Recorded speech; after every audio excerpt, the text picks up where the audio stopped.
Engineer علی مرزا کے student سے ایک بڑے مؤدبانہ سوال ہے۔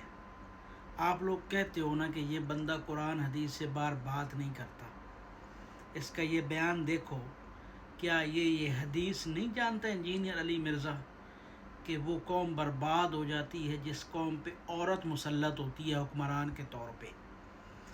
یہ اس عورت جو حکمران کے طور پہ مسلط ہو کر قوم کی بربادی کا سبب بن رہی ہے۔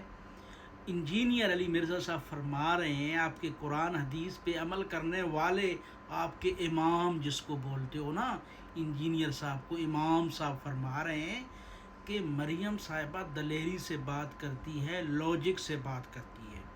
انجینئر علی مرزا کے تمام صحابیوں سے یا تمام سٹوڈنٹس سے سوال ہے کہ مجھے بتاؤ کہ مریم کی کون سی دلیری اس کو پسند آئی ہے؟ اپنے خاوند کو چھوڑ کے وہ غیر محرم مردوں کے ساتھ باہر ملکوں کے دورے کرتی ہے، غیر محرم مردوں کے ساتھ بیٹھتی ہے۔